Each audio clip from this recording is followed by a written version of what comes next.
Le film n'a pas été assez sauvage à mon goût.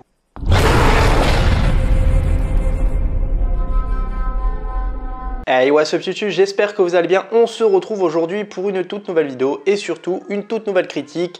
Ça fait déjà 2 semaines que je vous ai pas fait de vidéo. Je vous avais prévenu durant la dernière vidéo que je serais absent durant ces 2 semaines. Je reviens petit à petit. Il y aura encore des vidéos qui seront un petit peu flou, on va dire, parce que j'aurai pas un rythme assez effréné dans mes vidéos. C'est-à-dire que habituellement je vous sortais une vidéo par semaine ou 2 vidéos par semaine. Je pense que là on sera peut-être sur une cadence de une vidéo toutes les 2 semaines. On verra le temps que je possède parce que j'ai encore pas mal de choses à faire et voilà, je me consacre un petit peu sur mes choses personnelles avant de m'occuper de YouTube. Mais en tout cas, j'essaierai de revenir petit à petit sur YouTube pour vous proposer que ça soit des critiques, des vidéos sur le cinéma ou autre. Mais en tout cas, je pense vous faire très prochainement une vidéo FAQ. Donc, je ferai une vidéo annonce FAQ où vous pourrez poser toutes vos questions. Au moins, comme ça, si vous avez des questions à me poser par rapport à tout ce qui est projet personnel, tout ce qui est projet sur YouTube, qu'est-ce que j'envisage, au moins, vous aurez tous les détails avec cette vidéo. Mais voilà, trêve de blabla, nous parlons de Best. Best est un film d'action survival sorti le 24 août 2022 et réalisé par Balthazar Kormákur. Le docteur Nate Daniel revient en Afrique du Sud où il a autrefois rencontré sa femme, aujourd'hui décédée, pour y passer des vacances prévues de longue date avec ses 2 filles dans une réserve naturelle tenue par Martin Beitels, vieil ami de la famille, biologiste spécialisé de la vie sauvage. Mais ce repos salvateur va se transformer en épreuve de survie quand un lion assoiffé de vengeance, unique rescapé de la traque sanguinaire d'ignobles braconniers, se met à dévorer tout humain sur sa route et prend en chasse le docteur et sa famille. Alors pour ma part, le film vraiment, je ne l'ai pas trouvé forcément convaincant. C'est-à-dire que déjà, le film, il est sorti vraiment de nulle part. On en a entendu parler au moment où il y a eu la bande-annonce. Il n'y a pas eu vraiment un système de com par rapport à ce film. Je savais que Idris Elba serait au cœur d'un nouveau film, mais on n'entendait pas plus parler que ça. Et quand j'ai vu la bande-annonce, ça me paraissait être un bon film. Mais c'est vrai qu'au final, toutes les bonnes scènes sont dans la bande-annonce. Après, c'est vraiment très creux. Vraiment, les dialogues sont vraiment plats. J'ai pas trouvé vraiment de super trucs dans le film. Mais en tout cas, on aurait pu faire quelque chose de quand même beaucoup plus correct. Donc, c'est vrai que c'est un petit peu malheureux par rapport à ça, sachant qu'en plus l'idée pour ma part était plutôt bonne du coup d'avoir ces animaux un petit peu à soif de vengeance, ce qui me rappelait énormément la série Zoo. Si vous ne connaissez pas, elle est disponible sur Netflix. Malheureusement, pour faute de succès, elle s'est arrêtée au bout de la 3e saison. Mais entre autres, on avait vraiment cet esprit de vengeance des animaux, comme quoi qui se rebellaient contre les humains. Et sachant que en plus de ça, dans ces pays-là, avec le fléau des braconniers, ça peut être vraiment super intéressant de mener vraiment une traque avec tous les animaux de la savane. Au moins, je pense qu'on aurait eu beaucoup plus de rebondissements, beaucoup plus d'histoires un petit peu plus complètes par rapport à ça. Parce que moi, je trouve que par rapport à ce que je vous ai dit au dialogue, c'est creux, mais les seules choses qui du coup font avancer l'histoire, c'est la relation entre les personnages qui est quand même assez bonne. Mais à part ça, il n'y a rien du tout. Car vraiment, les moments les plus marquants dans le film sont vraiment les attaques du lion qui du coup nous donnent vraiment une pression mais de dingue. Vraiment, quand tu regardes les scènes, c'est vraiment assez vivant, assez réaliste. Donc ça, c'est plutôt cool. Mais à part ça, il n'y a pas grand-chose. Mais après, par rapport au film, on part vraiment sur une quasi-totalité du moment où ça se passe en huis clos dans le véhicule de safari.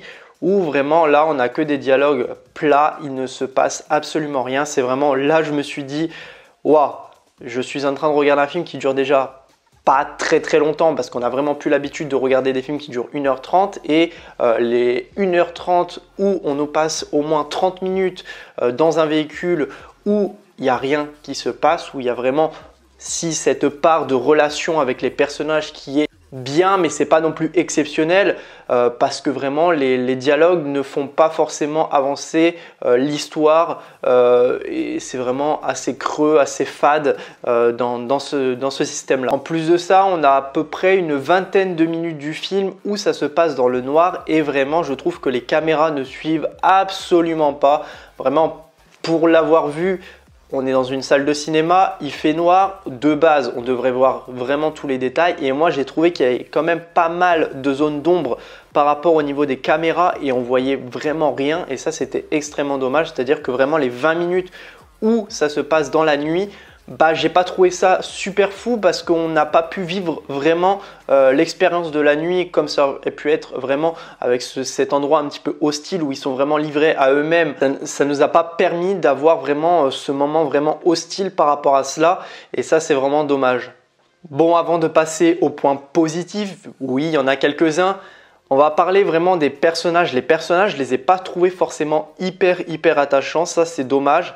Alors qu'il y avait vraiment cette petite relation où on aurait pu faire bien évoluer les personnages, qui me semble être la seule chose qui pourrait rester un point positif par rapport à cela, c'est qu'il y avait quand même une certaine relation, on va dire, avec les personnages, mais c'est vrai qu'on n'a pas réussi à le faire très bien, alors que ça aurait pu être largement mieux, sachant qu'en plus les personnages nous font absolument pas ressentir leurs émotions et ça je trouve ça plutôt frustrant parce que pour un film qui est quand même avec de bons acteurs, on va dire, on aurait pu avoir quelque chose d'un petit peu plus complet par rapport à ça et ça c'est plutôt décevant. Bon, maintenant parlons des points positifs que j'ai relevés. Déjà on va parler des effets de caméra et des beaux moments de paysage qu'on a vraiment. Ça nous fait vivre un petit peu cet instant de savane sauvage. On avait un petit peu l'impression d'être sur la terre africaine et ça c'était plutôt beau. On a vraiment des belles images au niveau des couleurs et ça c'était vraiment assez vivant et j'ai trouvé ça plutôt correct. Ensuite, nous avons également les scènes qui sont extrêmement bien jouées. Il y a des scènes vraiment où il y a beaucoup de pression. Il y a aussi les scènes un petit peu plus émotives que j'ai trouvé une scène plutôt jolie au moment où il y a ce docteur, enfin ce biologiste, du coup Martin, qui s'approche des lions et que les lions viennent vers lui à sa rencontre. J'ai trouvé vraiment cette scène assez émouvante. Ensuite, comme je vous avais dit, les scènes d'attaque au niveau du lion sont vraiment super bien faites. D'ailleurs, par rapport à ça, les effets visuels, donc la CGI pour un petit budget comme celui-ci, c'est vraiment plutôt correct. Moi, j'ai pas vraiment trouvé de bavure par rapport à ça. Et le lion s'imprégnait super bien dans les décors et ça, c'était plutôt cool. Par rapport au casting, du coup, Idris Elba joue super bien, ainsi que Shalto Coldplay, qui sont super bons là-dedans. Vraiment, le binôme entre les deux marche super bien et ça, c'était plutôt un bon point. Également, les musiques qu'on entend par rapport au film, passent super bien aussi. Vraiment, on a vraiment cette bonne synchronisation des musiques, de l'ambiance, qui nous fait vivre un petit peu du coup cette Afrique et ça j'aime bien parce que vraiment on a des musiques qui collent parfaitement bien avec les décors, avec l'ambiance et ça j'ai trouvé ça plutôt sympathique. Du coup, pour en débriefer, c'est un film que je peux vous conseiller pour vous donner votre propre avis. C'est peut-être pas forcément le film que j'irai revoir parce que voilà, c'est pas non plus le film qui m'a hyper choqué. Voilà, malgré les points positifs que je vous ai donnés, c'est pas le film qui m'a emporter le plus possible, sachant qu'au moins pendant les 30 minutes, je me suis vraiment ennuyé sur un film de 1h30. C'est assez dommage par rapport à ça. Peut-être que par la suite, j'aurais peut-être envie de le revoir pour me faire un deuxième avis par rapport à ce film, mais c'est pas le film qui m'a le plus fait bader durant cette année 2022. C'est bien dommage parce que j'en attendais vraiment quelque chose de plus intéressant et ça, j'en suis un petit peu déçu.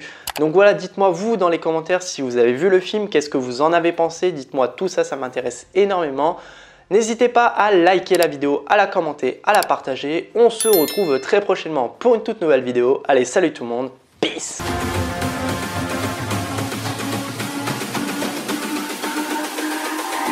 It's all about humanity.